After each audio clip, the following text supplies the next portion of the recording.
बाद के रिवाइवल का काम जो है वो दिया गया था, आतंकी घटनाओं को चलाने का काम दिया गया था, मगर अब उसके मारे जाने के बाद कहीं न कहीं सफलता को और बड़ा जो है वो समझा जा रहा है। बिल्कुल, लगातार आतंक पर प्रचंड प्रहार जारी है और ऐसे में इस सफलता को काफी बड़ा समझा जाएगा, क्योंकि जिस तरीके से यहाँ पर सुरक्षा बल अपनी मुस्तैदी दिखा रहे हैं कि एक पल के लिए भी इन आतंकियों को ये इजाजत नहीं दी जा रही है कि वो आगे अपना कदम बढ़ा पाए, और ऐसे में मौके पर इन्हें वहीं ध्वस्त कर दिया जाता है। हमारे साथ खास मेहमान भी जुड़े हुए हैं। देवनाथ सर, सबसे पहले आपसे जानना चाहेंगे, लगातार फिराक में बैठे हुए हैं ये आतंकी, पाकिस्तानी आतंकी। जम्मू कश्मीर में इस वक्त शांति है और ऐसे में हालात पहले के मुकाबले काफी कुछ बदल चुके हैं, जिसके चलते अब जम्मू कश्मीर पूरी तरीके से विकास की डगर पर नजर आ रहा है। ऐसे में पाकिस्तान ये बर्दाश्त नहीं कर पा रहा है, एक के बाद एक अपने मंसूबे बनाकर इन्हें यहां कामयाब करने की कोशिश करता देखा जाता है।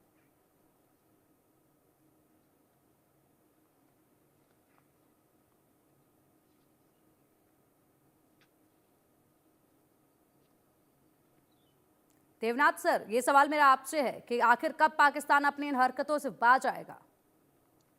जी हाँ, ये जो आतंकवादी कार्रवाई हुई है, इसको सुरक्षा बल की बहुत बड़ी कामयाबी मान सकते हैं। सबसे बड़ी बात है कि इनके जो आका जो पाकिस्तान में बैठे हुए हैं, उनकी मंशा ये है कि जम्मू कश्मीर में जो अब बर्फबारी हुई है, जिसके चलते हुए टूरिस्ट भारी संख्या में जम्मू कश्मीर जा रहे हैं, उसमें माहौल को बिगाड़ना।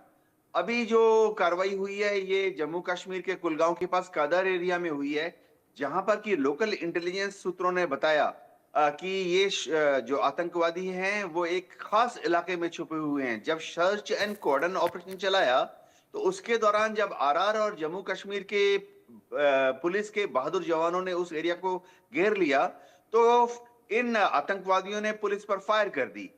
इससे हमारे जो अलर्ट जवान थे, उन्होंने जब काउंटर फायर किया, तो उसमें इन 5 आतंकवादियों की मौत हुई है। उनके पास से 4 राइफलें, खाने पीने का सामान और सबसे बड़ी बात एक नक्शा भी निकला है। ये दिखाता है कि ये आतंकवादी जो हैं, इनको काफी अच्छी तरह से ट्रेनिंग करके अंदर भेजा गया है।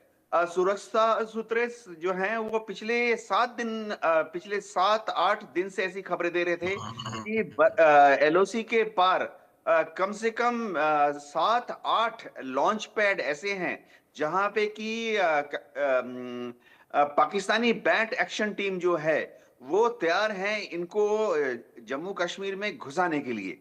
एक और खास बात है कि ऐसे मौसम में जब वहां बर्फबारी गिरती है, तो इनको मालूम है कि बर्फ की वजह से शायद नाइट पेट्रोल जो है वो इतने ठंड में एलओसी पर नजर नहीं रखेगा। लेकिन इनकी ये गलती है। इनको पता होना चाहिए कि अब इंडियन आर्मी जो है बहुत अलर्ट हो गई है। बहुत ही अच्छे अच्छे इक्विपमेंट जैसे night vision devices, infrared goggles से लेस है। ऐसी हालत में अगर आतंकवादी रात के अंधेरे में बर्फ की ओड़ में अंदर घुसने की कोशिश करते हैं, तो इन इंफ्रारेड डिवाइस की मदद से इनको कई किलोमीटर की दूरी से ही देख सकते हैं। हाँ, एक चीज जरूर है कि इतनी बर्फबारी जब हो जाती है, तो कई जगह जब बर्फ की गहराई घुटने से ऊपर हो जाती है, तो एक प्रिकॉशन के हिसाब से रात के समय में पेट्रोलिंग को इस एरिया में नहीं भेजा जाता, क्योंकि घुटने से ऊपर अगर बर्फ है तो हो सकता है कि हमारी पेट्रोलिंग पार्टी के जो जवान हैं वो किसी खाई में, दर्रे में या खड में गिर जाएं। तो आतंकवादी कभी कभी ऐसे लोकल टैक्टिकल सिचुएशंस का फायदा उठाते हुए अंदर घुस आते हैं। जी बिल्कुल, और इसी के साथ अनुज सर, आपसे जानना चाहेंगे, जिस तरीके से लगातार यहाँ पर इनकी कोशिशें देखी जा रही हैं, ऐसे में दिल्ली में भी आज एक अहम बैठक होगी जो कि केंद्रीय गृह मंत्री अमित शाह जी लेंगे, और इस बैठक में जो है विस्तार से चर्चा की जाएगी जम्मू कश्मीर की सुरक्षा को लेकर। किस तरीके से जम्मू कश्मीर में अभी हालात बने हुए हैं उसकी समीक्षा की जाएगी। मनोज सिन्हा इसमें मौजूद रहेंगे, तमाम सीनियर अधिकारी और भी इसमें मौजूद रहेंगे। तो आज ये बैठक भी महत्वपूर्ण होने वाली है, जो कि विधानसभा के बाद ये पहली बैठक होगी सुरक्षा को लेकर। पिंकी, देखिए, ये बहुत आवश्यक है कि आप समय समय पर एक जो सिचुएशन है और जिस प्रकार से आपकी सिक्योरिटी फोर्सेस वहां पर काम कर रही हैं, उसका स्टॉक टेकिंग होना चाहिए, ताकि उनको पता लगे कि क्या सिक्योरिटी फोर्सेस जो वहां पर हैं वो एडिक्वेट हैं या। तो मेरा ये मानना है कि क्योंकि पाकिस्तान डेस्परेट हो रहा है, और पाकिस्तान चाहता है कि किसी ना किसी तरीके से भारत के कश्मीर में वो अशांति फैलाए, क्योंकि उनको समझ में नहीं आ रहा है कि इतना जबरदस्त कार्रवाई चल रही है कश्मीर में, वो क्यों हो रहा है। तो उसकी मैं आपको वजह बताता हूं। देखिए, जब विंटर्स हो जाते हैं तो इन्फिल्ट्रेशन भी डिफिकल्ट हो जाता है। देवनाथ सर कह रहे थे कि हमारे लिए दिक्कत है, उतनी ही दिक्कत उनके लिए भी है। तो जब इन्फिल्ट्रेशन का डिफिकल्टी हो जाती है तो जो हिंटरलैंड है वहां पर एक्टिविटीज बढ़ती भी देखेंगी आप। विंटर मंथ्स में एक ट्रेंड होता है कि जो पीछे वाले इलाके हैं वहां पर पाकिस्तानी चाहते हैं कि जो ऑलरेडी क्रॉस आ चुके हैं टेररिस्ट, उनके थ्रू इसको किया जाए, वहां पर एक्टिविटी की जाए, जैसा कि उन्होंने अभी करने का प्रयास किया। दो चीजें उसमें उभर करके सामने बिल्कुल साफ आ रही हैं। पहली चीज यह है कि जो जो डिप्लॉयमेंट होता है ट्रूप्स का, शायद उसकी समीक्षा भी गृह मंत्री करेंगे। जो डिप्लॉयमेंट होता है ट्रूप्स का, वो 3 टीयर में डिप्लॉयमेंट होता है। पहला टीयर होता है एंटी इन्फिल्ट्रेशन ग्रिड। वो एंटी इन्फिल्ट्रेशन ग्रिड का काम है कि किसी भी प्रकार के इन्फिल्ट्रेशन के प्रयास को इन्फिल्ट्रेशन होने से पहले लोकेट करें और फिर उसका काउंटर मेजर अडॉप्ट करें।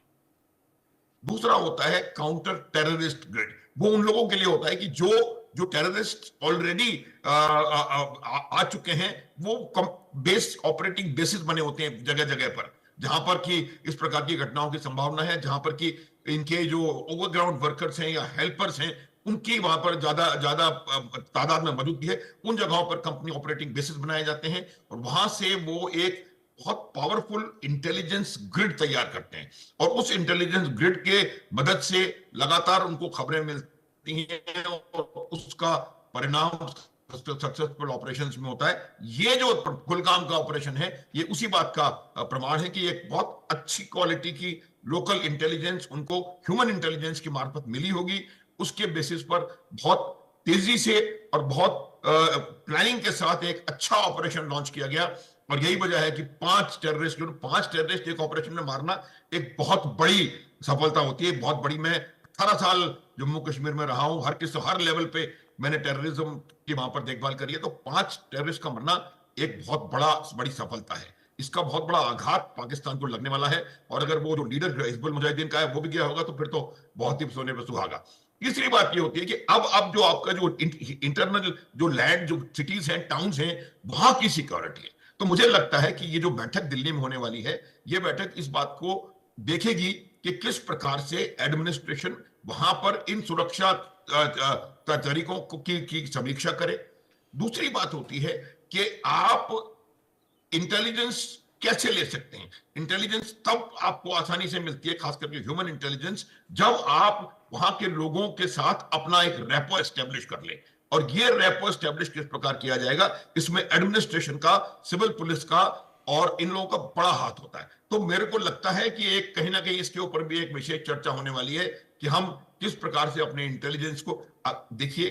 काउंटर टेररिस्ट ऑपरेशंस में पिंकी, कहीं भी आप ऑपरेट करें, चाहे वो नॉर्थ ईस्ट ऑफ इंडिया हो या JNK हो या कहीं भी हो दुनिया में, उसमें सबसे बड़ी चीज होती है timely intelligence, actionable timely intelligence. और वो टाइमली इंटेलिजेंस तभी आएगी जब आप वहां पर एक जो लोकल हैं उनके साथ एक बहुत अच्छा रेपो एस्टेब्लिश करेंगे, ताकि आपको हर अनयूजुअल एक्टिविटी उस ऑपरेटिंग बेस के आसपास या उस गांव या शहर के आसपास जो हो रही है उसकी लगातार खबर मिलती रहे। तो जो बिल्कुल डॉट्स कैसे तैयार होंगी खबरों से। हाँ बिल्कुल बिल्कुल बिल्कुल अनुज सर, आपने बिल्कुल सही कहा। और शायद ये रणनीति जो है वो आज डिस्कस भी की जाए, क्योंकि 2025 का प्लान इस पर बनाया जा सकता है। सुरक्षा के लिहाजे से किस तरीके से सुरक्षा को और पुख्ता किया जाए। आतंकी घटनाओं में पहले के मुकाबले कमी देखी गई है, इसको पूरी तरीके से खत्म कैसे किया जाए, क्योंकि अलग अलग ऑपरेशन चलाए जा रहे हैं। इसी के चलते अगर हम बात करें तो फिलहाल जिस तरीके से बैक टू बैक एक के बाद एक NIA की रेड देखी गई थी,